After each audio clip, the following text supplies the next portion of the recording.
नमस्कार दोस्तों, मैं हूं आपके साथ डॉक्टर गौतम पांडे और आप देख रहे हैं जीपी न्यूज बिहार, सच्ची बात सटीक विश्लेषण। दोस्तों, आज मैं जिस मुद्दे पर बात करने जा रहा हूं, यह मुद्दा बहुत ही संवेदनशील है। इस वीडियो को देखिए, सुनिए और विचार कीजिए कि क्या यह सही हो रहा है या गलत हो रहा है। अभी हाल ही में समाचार पत्र में एक खबर छपी थी जिसने मुझे चौंका दिया। एक आदमी ने भारत के एक मशहूर क्रिकेटर को एक प्रकार से देशद्रोही करार दे दिया।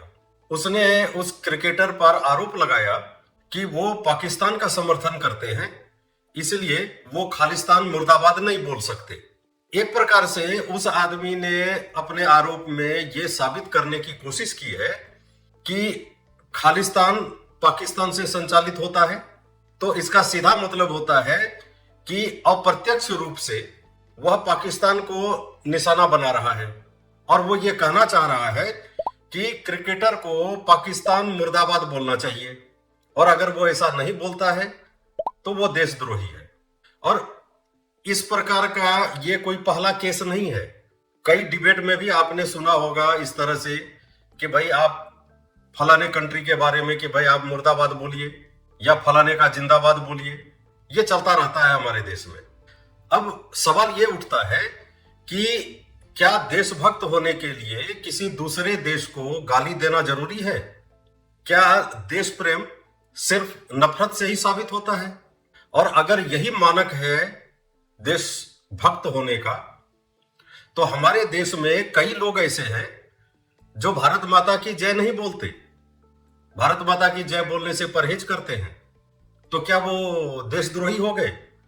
कई लोग ऐसे हैं जो राष्ट्रगान के समय खड़े नहीं होते हैं, जो कि हमारे संविधान में लिखा है कि राष्ट्रगान का सम्मान करना चाहिए और सम्मान में खड़े होना चाहिए, लेकिन नहीं होते हैं। तो क्या वो भारत से प्यार नहीं करते? और अगर आपको ऐसा लगता है कि ऐसा नहीं करना देशद्रोह है, तो आपने अभी तक उस पर मुकदमा क्यों नहीं किया? भारत एक संप्रभु राष्ट्र है और पाकिस्तान भी एक संप्रभु राष्ट्र है। हमारा उसके साथ, पाकिस्तान के साथ राजनीतिक और कूटनीतिक टकराव हो सकता है, हमारे विचार आपस में ना मिले, ऐसा हो सकता है। इसका मतलब यह नहीं होता है कि हम पाकिस्तान के पूरे अस्तित्व को ही नकार दें।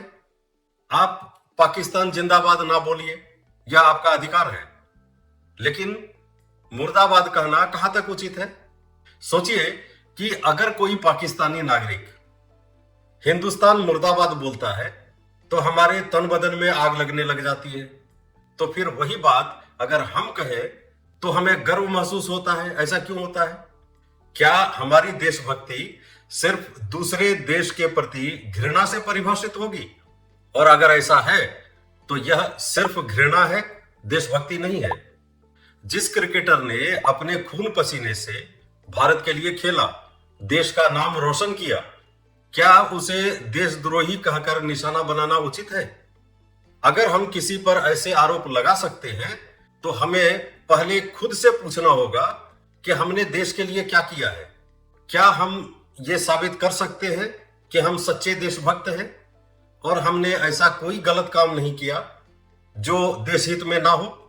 अगर नहीं तो हमें दूसरों पर उंगली उठाने से पहले 100 बार सोचना चाहिए। मुझे तो लगता है कि क्रिकेटर ने बिल्कुल सही किया है जो ऐसी मानसिकता वाले आदमी के ऊपर एफआईआर दर्ज करवाई है, और इस तरह की सोच पर रोक लगनी ही चाहिए, क्योंकि यह सिर्फ नफरत को बढ़ावा देती है। हमारी सबसे बड़ी समस्या यही है कि हम अपनी आलोचना सहन ही नहीं करते, लेकिन दूसरों की बेइज्जती करने में हमें खुशी महसूस होती है।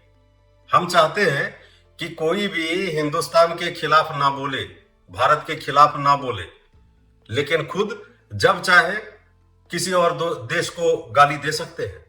यह दोहरा मापदंड कब तक चलेगा?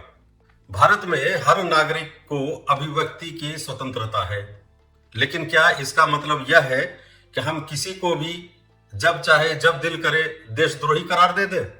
मैं भारत सरकार और सर्वोच्च न्यायालय से अपील करता हूं कि बोलने और लिखने की स्वतंत्रता पर कुछ आवश्यक सीमाएं तय की जाए। किसी पर झूठा देशद्रोह का आरोप लगाना अपने आप में एक गंभीर अपराध माना जाना चाहिए, वरना लोग इसे हथियार की तरह इस्तेमाल करेंगे और इससे समाज में नफरत ही फैलेगी। आपकी क्या राय है? क्या किसी को भी सिर्फ एक नारे के आधार पर देशद्रोही कहना उचित है? अपने विचार हमें कमेंट बॉक्स में लिखिए। वीडियो को लाइक करें, शेयर करें और चैनल को सब्सक्राइब करना ना भूलें। धन्यवाद और मिलते हैं एक नई वीडियो के साथ।